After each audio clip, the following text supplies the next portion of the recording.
我们在一起3年了，一开始他对我很好，当时感觉她挺漂亮的，人也挺不错，于是就追求了她。后来慢慢的我发现他并不是我想要的，没有责任心、上进心。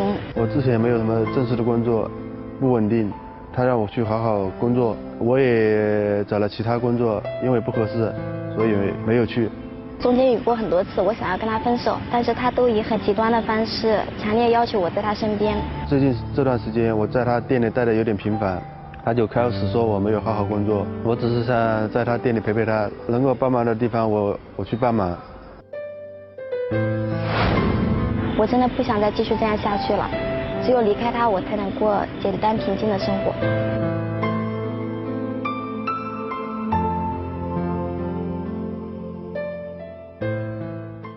看这个标题的时候啊，突然想相见时难别亦难，说的是爱人之间的那种依依不舍的感觉。但是你看这个标题的时候，你会觉得说，相爱的时候很容易，怎么分手就难了呢？这一对之间3年来究竟发生了什么？让我们掌声请出这一对，来，掌声有请。男主人公小龙23岁，来自安徽，现在待业；女主人公小静同样是23岁，也来自安徽，是一名私营店主。来，有请2位。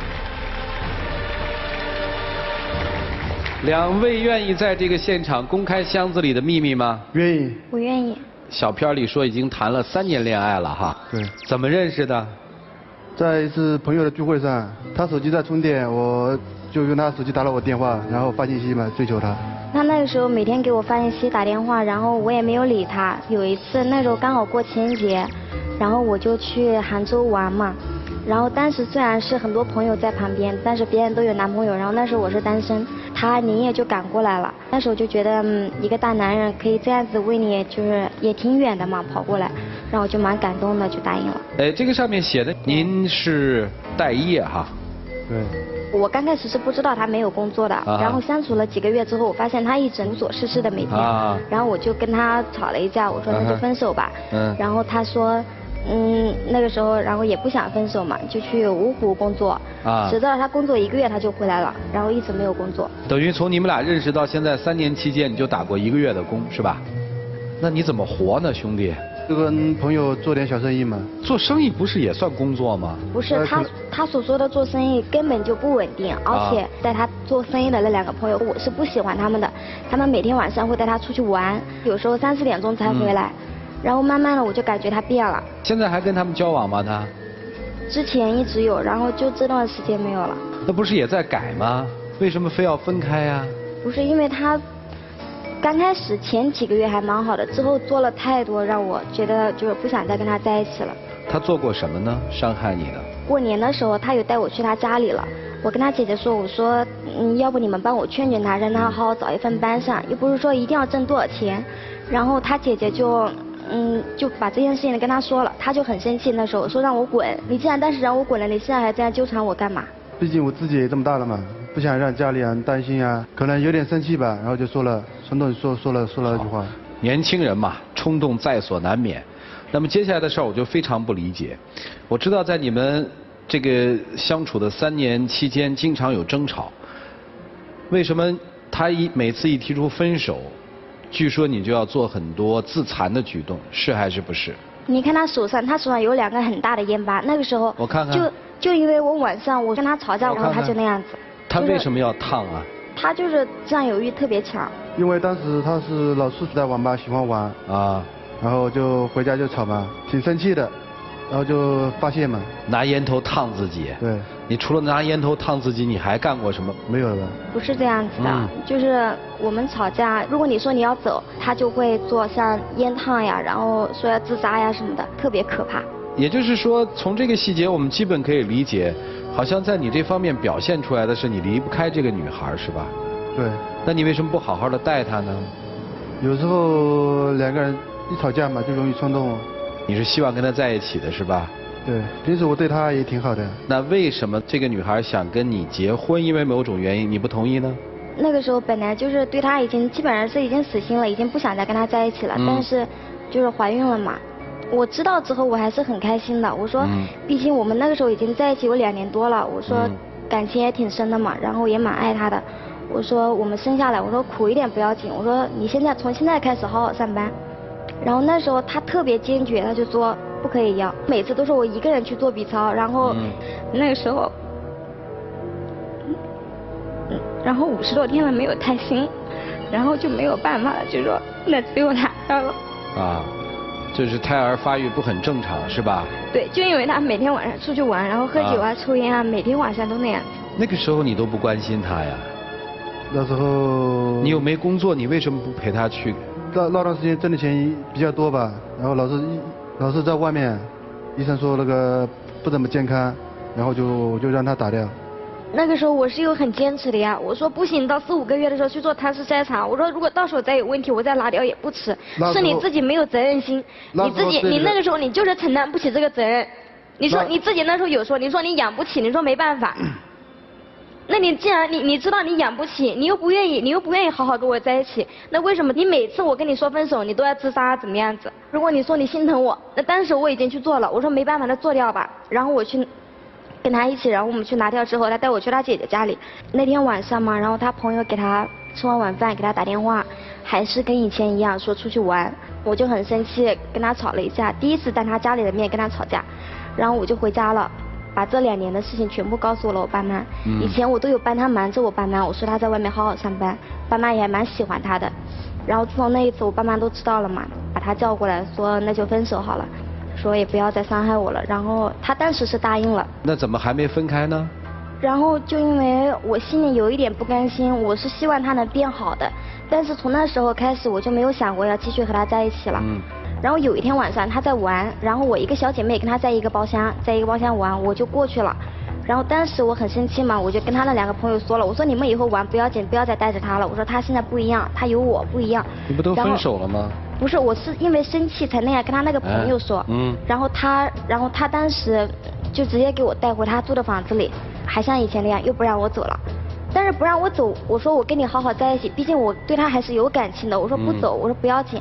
但是每天他都不跟我说话，每天白天大概中午11、2点出去，然后晚上3、4点钟回来。我经常等他等到3、4点钟回来，让他陪我吃夜宵啊，或者跟他聊聊天都没有。我一走，我说我要走，不管我怎么大哭大闹，反正他把门关起来，你坐在那里哭闹，你哭闹好了就没事了，就这样子，他不会管你的。可是我这么听下来，好像你们在分手之后主动回去的是你呀？我是不想他玩，可能是因为不甘心吧。我也知道这一点，如果我知道之后是那样子，就你心里还有他是吧？那个时候不想要跟他在一起，只是因为可能有一点不甘心。我想跟你核实一件事情哈，听说你曾经拿刀威胁过他的朋友，有这事儿还是没有？我没有威胁，因为当时你拿刀了吗？如果当时不是我拉你回来，你不是已经去了吗？当时他的朋友他才认识几天，然后没事就出去玩嘛。然后我有一次给他打电话，我在家，然后我把电话抢过去，然后跟他在电话里吵了起来，然后就拿着刀就出去了嘛。拿刀出去干嘛？然后他就把我拉了嘛。人家只不过给我打电话，而且是很多人在那里，不是他一个人。就因为给我打了一个电话，然后他就那样子，就说拿刀要过去。他没事就带你出去喝酒，我是担心你。不是说过去喝酒，只是因为在我们去唱歌，然后肯定会有喝一点，但是那你经常也这样子。看来2个人都不太老实，确实动过刀是吧？对。你多大了？你不计后果？当时跟他吵架挺生气嘛，然后冲动。你说你不想我出去玩或者怎么样，你对我男性朋友那样子。你对我的闺蜜也是那样子呀，有时候跟她吵架，然后我可能去找闺蜜聊聊天啊什么的，晚上跟她住在一起不是很正常嘛？人家一个人住，然后她就会给我打电话，她不会直接过去找人家，她会给我打电话说，给你3分钟，如果不回来，我马上要过去找她，要打她或者怎么样。因为她的闺蜜，我个人认为她不是很好，然后怕她把她带坏。我想问一件事儿哈，腿长在你身上是吧，姑娘？为什么不离开她？有走过几次吧，每次不管我住在哪里，然后他都能找到。8月份的时候我就骗他，我说我回家，然后我就跟我朋友约好我们去杭州玩了，然后去玩了10天嘛，那10天我都没有联系他，我把他电话拉黑了，过得特别开心，就不想回来了，自己在那边又租了房子，找了工作，然后刚上班3天，然后他直接找到我公司来了，然后那个时候我是想在那边工作的，然后我就骗他，把他骗回池州。然后回到池州，他每天又绝食呀，然后又说要自杀呀，怎么样？他家里人给我打电话说，你要不就回来，再给他一次机会，最后一次。然后我当时然后想一想，然后就回来了嘛。但是没有跟他在一起，我自己每天在店里。然后他知道我回来之后，他每天就待在我店里也不走。你说我既然已经回来了，你要是好好上班，你做给我看，对不对？他还是每天那样子。你是真绝食吗？有2天没吃饭，然后过2天他就回来了嘛。不是你绝食的时候，你想要给我打电话，你家里人都会给我打电话。那我当初我刚刚做完人流，一个人在家里，然后我爸妈都在劝我，因为跟他，毕竟也有那么。你想离开他吗？想呀，但是就是你想离开他，他死了多干净啊！那不是彻底离开吗？他爸妈把他养这么大也不容易啊。哦，那你还是不想离开他是吧？不是我不想离开他，我希望他好好活着，然后也放我一条生路，我们俩都各自都过好自己的生活。不，他是没有你，他一定会死的。姑娘，你信吗？自己都笑了，就是你还是不想跟他分手呗？不是这样子的，他说他绝食，那以前我吃安眠药，我绝食的时候，他一点反应都没有。你为什么绝食啊？也是因为他不让我走，然后给我关在家里怎么样？啊。然后我就说我不吃饭，你要让我走，我自己会吃。你们俩一个以死相留，一个以死相走，是吧？连命你们都不珍惜，你们还珍惜什么？你们如果把情感当成游戏，那你就接着玩；如果你们把人生当成游戏，你们就这么玩，这不就是虐恋吗？我看女生也挺享受这个过程的。没有，我就是想一个人好好的，我不希望他再这样每天就是这样待。每天就跟着我后面，不去干自己的事情。我不想他这么大了，他在。你怕他吗？有时候有一点吧。小伙子，你跟这姑娘动过手吗？就那一次吧。为什么？那天我们俩在争吵，然后他就打了我一巴掌，然后当时我要走，那天晚上嘛，然后他不让我走。你这么离不开他，为什么呀？他人挺好的，对我也不错。哦，我们看到的好像一场游戏一样，对我们来说是一场游戏，一段故事；对他们来说是一场游戏，一场人生的噩梦。这个梦醒来的时候应该怎么办呢？问问我们的4位睿智的老师，一起进入丘比特问卷。刚才说小龙没有工作，你是有工作的，你不是做盯梢的吗？跟踪女朋友的吗？这就是366行。不是盯着他，我在亲戚那边找了工作嘛，然后不没事嘛，然后就在店里想着能帮他一些忙，然后他老觉得我在盯着他一样。刚才小静说，一个男性朋友让你出去玩，他就刀都拿出来了。那你平时和其他的男性接触，他在意吗？从来没有过，就是平时我连跟其他男生打电话都没有过，我基本上是不会跟除非就是他的朋友。然后可能联系一下，他不会说什么。其他我身边基本上没有什么太多男性朋友。我虽然不是研究心理学的，我们这里有心理学专家。你说这个话的眼睛给我的一种感觉非常的恐惧。他其实是怕对面这个男人。你刚才用了一个词，说他的占有欲很强，而且他也摸准了你的软肋。你只要提出和他分手，他立马一哭二闹三上吊，你立马心就软了。对。小姑娘，我只想和你说一句话：珍视生命。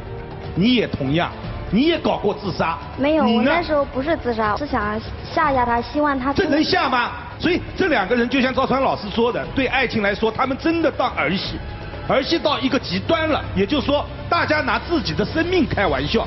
所以，姑娘，我只想和你说一句话：女人嫁老公一定要慎重，自己考虑清楚。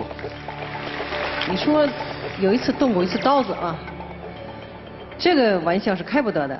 我记得03年我们去拍戏，当时我们在杭州的有一个监狱，请了一个警官帮我们讲了一些案例。他说其中就有好多女孩子很年轻、很青春的，我就看了以后，我说这小姑娘怎么了？他说，这个女孩子其实就是跟男朋友在一起玩耍的时候，就2个人很好，很正常，也不是怎么突然就这女孩挺有劲儿的，抄起一把椅子，啪这么一抡。也不怎么特别寸，打到男朋友的脑袋上，躺在地上，然后他还说装死，快起来，开玩笑的，这个人就死了。所以有的时候像你这种玩笑，你这还不是说动一把椅子，你是拿一把刀，持铁为凶器，而这种动机也是不好的。好嘞，谢谢啊，于老师。我在这里特别好奇，也特别想知道小龙的这股劲儿是从哪儿来的。那么请问一下，在你的家庭当中，尤其是你和你妈妈的关系是怎样的？能说一下吗？因为我母亲生病时候了，然后后来不能说话嘛，然后一直用手语来形容嘛。啊，不能说话，在你多大的时候？我应该在她年轻的时候吧。嗯。现在母亲还健在吗？在，对。一直不能保持正常的沟通，对吧？对。那你的父亲呢？父亲，我跟他的话很少。嗯。他是个老实人嘛。你在这个家庭当中有什么感受？就是你自己的家庭。没有什么感觉。是幸福还是痛苦？能稍微的具体点？感觉很平常吧。我大概理解一点，至少妈妈只会手语沟通，爸爸不善于沟通，所以在他内心世界里面，在他成长当中呢，他的沟通方式，包括爱的一种沟通和索取，都可能变得不通畅。